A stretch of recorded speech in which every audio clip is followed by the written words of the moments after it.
and welcome to Food Rebels. I'm your host, AJ Sharp. This is the podcast that brings you brands, chefs, and live on-air tastings, a show that is dedicated to the more rebellious side of the food world, where we celebrate the people who have changed the status quo. Hello to our lovely listeners. It's me, AJ, and producer Georgie. Hello. Georgie has set up a survey on the Food Rebels website, foodrebels.co.uk. We want to know more about you. We know a little bit about you, but we want to know more about you. So be really grateful if you could complete the survey, and there's going to be a very special prize announced over the next couple of weeks. But today on the show, we have James Eade from Earth and Wheat. Welcome, James. Thank you for having me. Tell us a little bit about Earth and Wheat. So Earth and Wheat is the world's first wonky bread box subscription service. We rescue bread and other fresh produce from the point of production and deliver direct to consumer. Oh, I need to know more about that. And Fergus O'Sullivan from Nice Rice. Hi, Fergus. Hi, AJ. Hi. Hi. Tell us a little bit about Nice Rice. So we are the UK's first sustainably farmed rice brand. We launched about a year ago. In fact, almost exactly a year ago. That sounds amazing. How did it come about? And how is rice sustainable? I should probably start with how rice isn't sustainable. So the way most rice is grown, so kind of 95% of the world's rice is grown in flooded paddy fields. And basically I'll try and keep this relatively brief, but I can go into lots more detail if you like. But a flooded field is a great environment for bacteria that produce methane. So if you stood at the side of a flooded paddy field and stared at the top of the water, you would see bubbles coming up to the surface. That's methane that's being produced in the soil.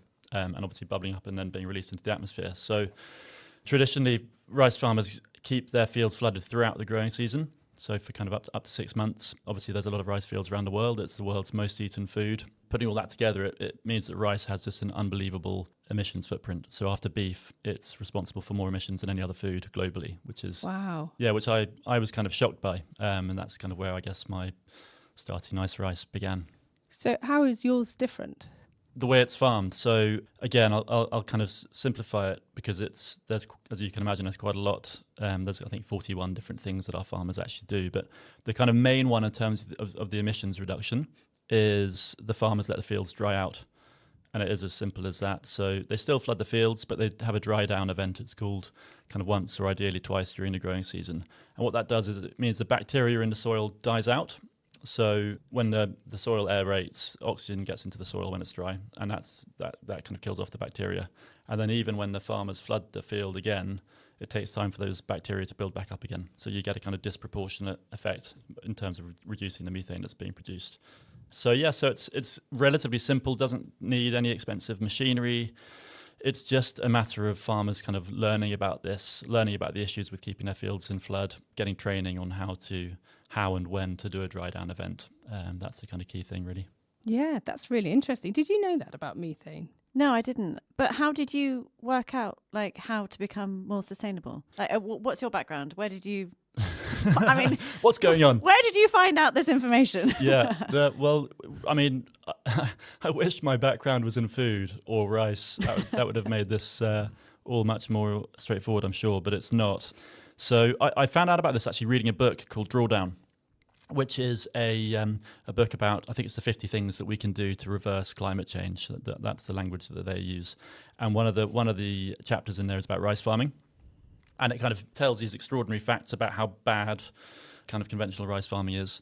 And then it presents the solution as a method of farming called SRI, which is the system of rice intensification.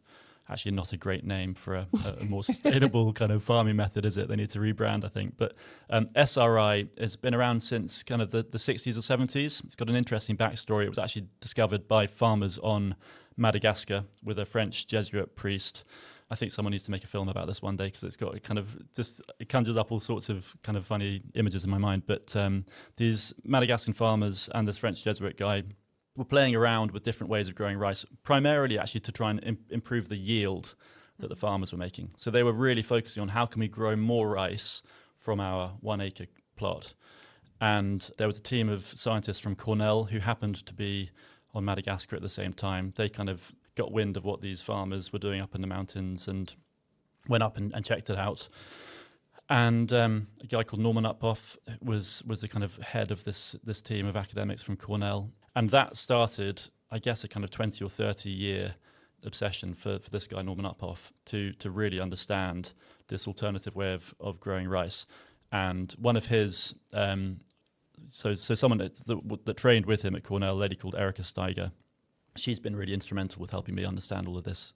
So she's based over in Cornell as well. And so Cornell have been kind of at the forefront of really testing this alternative rice farming method, understanding what the impact is on not just on emissions, but on soil health, on the amount of water that we're saving by farming rice this way. And taste. I mean, how does it affect the taste of the rice? Honestly, it doesn't affect the taste at all, which is actually great, right? Wow. So the taste is really driven by the variety, and then other things like how you mill the rice, how it's aged. And there's some insane number of varieties of rice, aren't there? There are thousands, yeah. Like there are hundreds of thousands or something, aren't there? I couldn't commit to Crazy. hundreds of thousands. I'm pretty sure there's 10,000 varieties of rice. Yeah, and so that's in terms of, when we kind of came to developing nice rice and thinking about how we could build a brand that hopefully gets sustainably farmed rice, out into the world and into as many kitchens as possible. Although my reason for starting a brand is all about sustainability and all about trying to get this kind of better rice into the UK market, actually most people primarily care about taste. So that was like the first thing we had to start thinking about was how we can get rice that just tastes better and smells better, looks better, all of the kind of key things, how we can try and make those work as well. And also educating the customer that certain rice is actually really bad for the environment, because I think up until now we all just thought rice was rice. Or rice was made equal, but actually that's not the case at all. Yeah, exactly. One of the kind of challenges, but one of the opportunities for us as a brand is that most people actually think rice is quite good for the planet. It's a plant. Plant-based is, a kind of byword for good in today's kind of food world. So it's tough because we're kind of bringing people a solution to a problem that they don't know about yet. So we've got to kind of talk about the problem and the solution. But actually there is more and more interest in how food is grown, where our food comes from, who's growing it. And I think all of that kind of plays into people understanding their food better. And I love that they come in these paper packs. They're really cool, aren't they? I've never seen one in paper before. Are you the first one to do it? We're not actually. We're not. So I think one or two other smaller brands have had rice in paper. So credit to them. But we're the first. So none of the big brands have rice in paper. And that was another thing which when I started out, I was like, it's a bit weird that rice is in plastic. Does it need to be in plastic? And you quite quickly find out, no, it doesn't need to be in plastic. It's cheaper if it's in plastic. Same with pasta, isn't it? Yeah. It's one of those slightly disappointing things that when you ask a few questions, why is it like that? And you realise it's basically driven by trying to make stuff as cheap as possible. So And convenient. Can we taste it then? What are we tasting here? We've got a please do. So kind we of have whole got grainy rice. Yeah, exactly. So we've got, what have we got here? We've got a whole grain basmati rice. So we use one variety of basmati across all of our products at the moment. All comes from the same group of farmers up in Haryana, in the north of India. It's pretty common in rice that you mix different varieties together. Makes it a little bit cheaper. You can kind of mix cheaper grains with the more expensive grains. We don't do that. We have just one variety, which we use across our range. Is that basmati? Yeah, exactly. Yeah, so pure basmati. Yes, exactly. So that's what the pure refers to. It's that it's not mixed in with anything else. That's delicious. The chipotle recipe one is fabulous. Cool. Thank you so much. Yes, we've got a plain whole grain, and then we've got exactly as you say, we've got a chipotle recipe on the side. So that's hopefully you're getting a little bit of kind of smokiness, a little bit of a kick from the chili, but hopefully not kind of overwhelming. Quite sweet and tomatoey and rich. And There's some red pepper in there as well. Yeah. a little bit of chili burn as well. Yeah. That's delicious. Really nice. Paprika.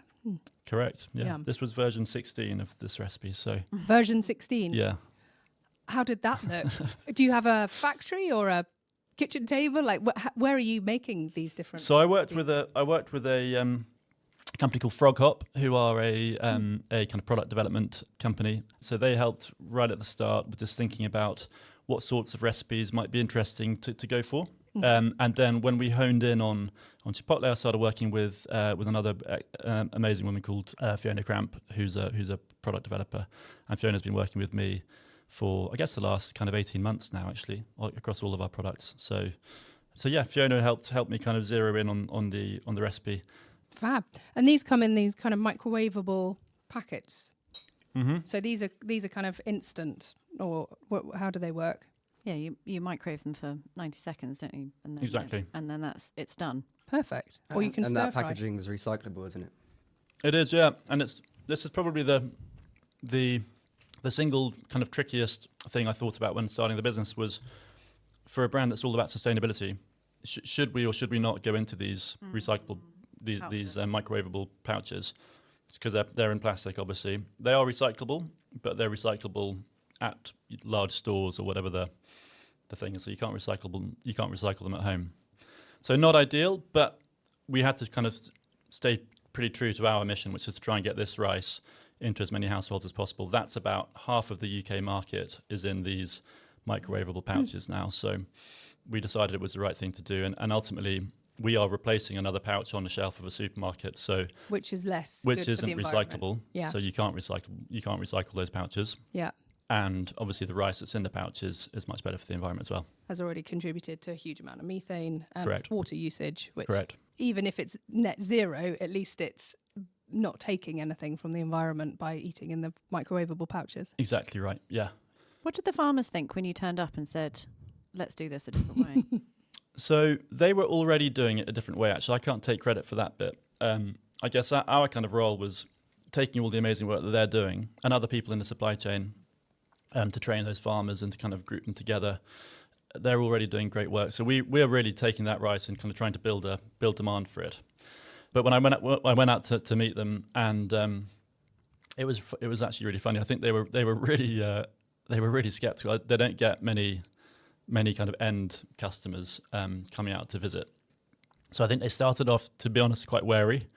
And then what was really nice was that they quite quickly kind of really opened up. And I think when they realised I was just a guy, coming to kind of find out more and interested in what they're doing, and they really opened up and were very, very sweet, very hospitable, inviting me into their homes, and pictures of me holding their children, and all this sort of stuff. It was lovely. It was amazing. But I think they also really loved explaining what they do and kind of showing all of the hard work that goes into what they do. And they were kind of third and fourth generation family farms. So the vast majority of rice, almost all of the rice that we eat in this country, is grown on smallholder farms. So they are very, very small family-run farms. And there are people at the heart of that. There are literally families. So it was really cool meeting them. I met, three generations of the same family, all of whom are working on the farm, and it was amazing. It's incredible. What do you think, James? I think it tastes amazing, and I think the fact that you're trying to do it in a new way in the UK market to make a big impact on the environment is really amazing. So Thank you, mate. Well done. Thank you very much. That's Good. fine. I mean, you've got a really sustainable business, haven't you? Earth and Wheat. Yeah, so Earth and Wheat is the world's first wonky bread box. So we rescue produce that's surplus, too big, too small, the wrong shape, the wrong size, from going to waste at the point of production. So what kind of companies is this, like Hovis, or is it like a bakery around the corner? What kind of? So I'm a fourth generation baker. We started at our family bakery, which is one of the larger bakeries in the UK, and we predominantly supply under own label. So for other supermarkets, brands, and other quick service restaurant products. So you have a big bakery. So it's a fairly large Where's that based? bakery. That's in Dunstable. So we started there. So I'm 23 years old. I started Earth and Wheat 3 years ago. Wow. At During- 20? during I don't know what I university. think. I was on a ski slope at 20, having just had a Jaeger bomb. Wow, that's impressive. Thank you. So we started Earth and Wheat to really reduce the waste at the point of production. It's estimated 16% of waste is at the point of production. Mm-hmm. Our bakery, given its size and efficiency, is 1% or less. But at a high volume is a huge amount of bread. So we needed a way to. So you literally identified this in the family bakery in Dunstable. You're seeing this waste and going, guys, we need to do something about that. Absolutely. As a small percentage, it doesn't seem like a lot, but the volume is eye-watering. Yeah. So we needed to find a way to rescue that product, because we don't want it going to landfill or animal feed, because everyone knows it's not sustainable that way. Mm-hmm. So how can we rescue this perfectly good, fresh food from going to waste? And that's where Earth and Wheat was born. Wow. And I've heard of Earth and Wheat. Like that, it's a big brand, isn't it? Is it just across London, or is it all around the world? It's all around the nationwide. country? So we deliver to 98% of mainland UK. Wow. And we're soon going to be in retail from November, which is very exciting. I can't say who with or what product, but it's one of the growing retailers with an exclusive partnership. So that's going to be very exciting. Cool. Presumably it would be a different product each time. Like you don't know what's going to be in the bag or the box? Yeah, so with the earth and wheat boxes that deliver to your doorstep fresh, it's a mixed mystery box. Cool. So you get whatever's been produced on that day, often fresher than what you might get at the supermarkets because it's rescued and delivered direct to your door. But in the retail, it's slightly different with a longer shelf life, using bread to upcycle into new exciting products. So is it just bread in your boxes? So the earth and wheat boxes are predominantly bread. We've worked with farmers as well at the point of farming to reduce fruit and vegetables as well, which was exciting. But most of our volume for earth and wheat comes through bread, and that's where most of the waste we can access is. And is it just from your family bakery, or do you get it shipped in from other bakeries as well? So we started with our family bakery. We've since worked with other bakeries as well. Lots of smaller enterprises who have higher waste in their bakeries because they may not be as efficient. It's not production lines. Oftentimes it's handcrafted. Sure. So they will also ship direct to the consumer from their bakery. So Earth and Wheat works with them to enable that. Oh, they ship it directly from theirs? Because that was one of my questions. If you're shipping lots of stuff to one place, you're adding on a whole load of more, Exactly. and emissions and everything, and then shipping it back out again. And bread stales exponentially. So it's really important to get it into the hands of consumers quickly. With supermarket breads, it's amazing. They use amazing technology, natural preservatives, different types of packaging to increase shelf life. But when we're rescuing, we don't want to double pack. So what we often do is, if a bread is already packed, we'll send it in that, and it might have a longer shelf life. But if the bread is not yet packed because it's too big for the packaging, you can imagine jumbo-sized tortillas not fitting in, an 8-inch tortilla pack. That's packed direct in earth and wheat packaging and then sent to the consumer fresh from the bakery. Wow. So that answers one of my questions, because I was thinking, what kind of stuff do you have that's waste? But just like that, so a tortilla that got too big, or a loaf that proved too much, or so something that burnt, maybe? Exactly. So we don't supply foods that aren't edible. So if it's burnt, it won't be supplied. But oftentimes it's undercoloured or overcoloured, but it's perfectly baked. Fine. You might have crumpets which don't have enough holes, which are called blind crumpets. Or you have crumpets with a little batter seeping around the edge, and that's called elephant feet. And do we mind about that? As consumers, do you get, if you were to put that into packets and sell it as it was without saying it was wonky, would consumers complain? So when you're supplying into retail, oftentimes they'll have a specification that you have to meet, especially when it's under their own brand. And if your product, So we don't even know, do we? if your product is not the right product, it might be sent back to you, which is a huge loss. So it's better to actually not supply the wrong product, because it's not their product if it's too big. So literally on a crumpet, it has to have like plus 20 holes or something. Yeah, if you have Wow. a blind patch, it's a rejected product, but it's still perfectly fresh to eat and perfectly good to eat. There's no difference to it other than the poor crumpet's got no holes. This is the reason we've got problems, though, isn't it? Because things aren't perfect, and fermented foods are not perfect, and you can't make things to be perfect. It's like the apples that we know get rejected, and the strawberries and everything else, because they're not the perfect size. Who decided what perfect looked like? Yeah, it'd be easier if the supermarkets just changed their Policies. view of exactly what acceptable is. And You might think that, but the consumer as well drives that. Because if the consumer is purchasing a product and they're not happy with the way it looks, or it's too big, or it's too small, or for example, it's not the right weight, products that are underweight have to be rejected because people are buying 500 grams of bread. They want to have 500 grams of bread or more. So if people accept that it's a natural product, if every piece of bread looked the same, you'd be worried. It's a natural product. It's going to vary in how it looks and how it feels, and maybe not how it tastes. But sometimes if it's overcooked or if it's overcoloured, it might taste a bit different. But if people accept that it changes, then there won't be that pressure on supermarkets to demand the same type of bread in the same way every time. I think the problem is the conditioning that we've had, and we've had perfect fruit and veg for such a long time.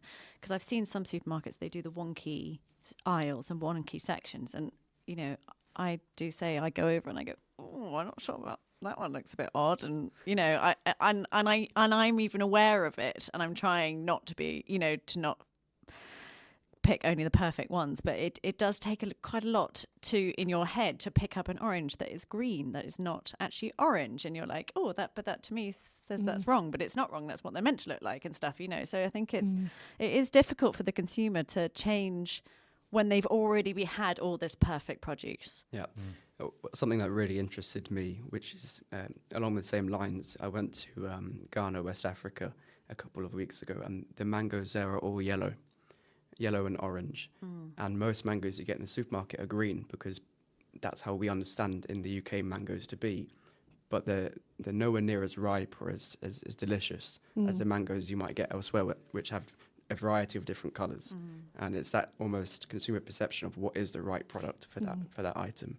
Because that's what we've been served, haven't we? And I think they are with the mangoes. Are they called Alfonso? Oh, I can't remember. There's a different different type, isn't there? And then that one's really yellow. But I've seen a couple of more of those coming in, I think, as people have talked about them. But it's so right that it's conditioning, and that's what we've got to change our conditioning. Absolutely. My husband grew up in Malaysia, and there's so many different fruits that he looks at on a supermarket shelf and goes, that just looks wrong. It's too small. It's too green. It's too hard. It's just not how I had it as a kid. And I'm like, well, that's what a mango, for example, looks like. Yeah. That's really interesting.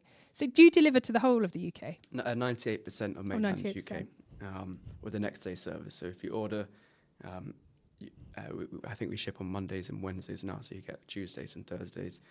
But those are from the day of production. So they're dispatched on the day, which makes it ultimately extremely fresh. Yeah, so it has to be ordered from your website. That's the only place at the moment. At the moment, the bread boxes are only available at earthandwheat.com. And you have a charitable side as well, don't you? Tell us about that. That's right. For every box that is ordered, we donate a meal to charity, sometimes more as well. So far, we've donated 300,000 meals to UK food banks and charities and schools, which is wonderful. And we've rescued, I think, 500,000 kilos of bread from going to waste. Oh, wow. That's a huge amount. Incredible. Yeah. What did your family think? 'Cause did you say it was a family bakery? Yeah, so... what did they think when you came up with this idea? To be honest, everyone was sceptical. I was given a very small budget to be able to make this work.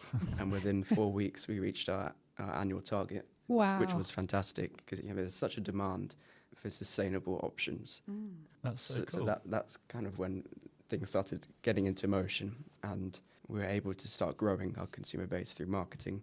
What was really interesting is 28% of people are unaware that food waste impacts the environment. Really? So there's a huge educational piece to be had, which is a big part of our marketing, so that people realise that food waste is such a important thing to tackle. I mean, if food waste were an emitter of greenhouse gases as a country, it would be the third largest emitter after the USA and China. Wow. That's incredible. So would it just normally go into landfill? Is that where it was going before? So landfill and animal feed is often where it might end up. We always have done some charity work, but it was difficult to organise that properly without a full process in place. And Earth and Wheat has put that process in place, which is amazing. It's incredible. You raise a really uncomfortable topic, though. I can kind of feel all of us feeling uncomfortable with this, because it's actually making us look at something that when we think of food waste, you think of the little caddy in the corner of your kitchen, don't you? And you think, oh, it's not too bad, actually. If it doesn't go in the dog, it goes in the caddy. I think our food waste at home is pretty good. But actually, if you start to look at it on a big scale, you look at the big manufacturing businesses, the bakeries, dairy, creameries, all of them, and you start to look at the waste, and agriculture, we know already, is really tough. And you start to look at that on a global scale, or even just on a UK scale. It's uncomfortable to think about when you think of there's people in this country suffering from food insecurity. Too many people. Yeah. It's very uncomfortable to think about this waste, isn't it? It really is. So that Earth and Wheat tackles waste at the point of production. There are other fantastic companies that also tackle waste along different parts of the supply chain. But a huge part is food waste at home as well. So everyone can do their bit to reduce food waste at home.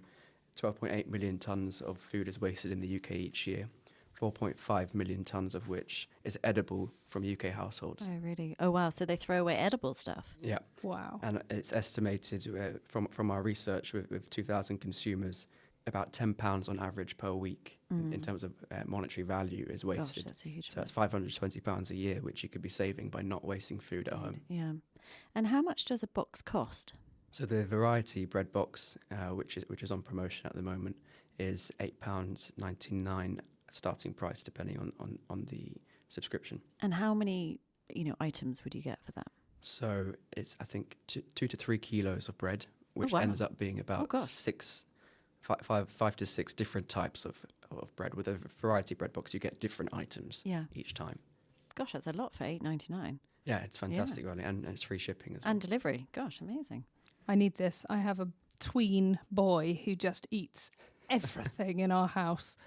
Honestly, it's alarming. I'm buying 3 or 4 loaves of bread a week just to get him through the after school hunger. It's nuts.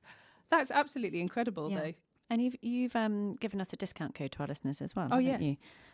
That's right. It is Food Rebels 10 off your first box, which gives you 10% off your first box. Yes, so if you head to the Earth and Wheat website, put in Food Rebels 10% off your first box. Perfect. That's right. And also, you've got a discount code for us as well, haven't you, Fergus? We have, yeah. So if you put in Rebel Rice, all one word, that'll give you 20% off any order from our website, which is wearenicerice.com. Wearenicerice.com. Yeah. Brilliant. And where else are you available? Is it mainly through the website? Or? No, so actually it's mainly not through the website. We launched into Waitrose. Oh, wow. So we're in about 250 Waitrose stores, and it's actually the two products that we've tried today. So our whole grain and our Chipotle quick cook rices, and then we've got our full range on Ocado. So you'll find our white basmati on Ocado and our dry rices as well. Brilliant. And how much is this pack of rice, this 500 So gram? that is £3.25. I'm very proud of that little paper bag of rice. It's been a long time in the making. It's just launched. So those are now available on Ocado, £3.25, yeah. I think they're actually on... Are they on offer at the moment? I don't think they're on offer yet, but they're going on to an offer shortly. So You heard it here first, lads. Exactly.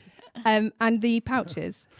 The pouches are £2.15 for the flavoured ones.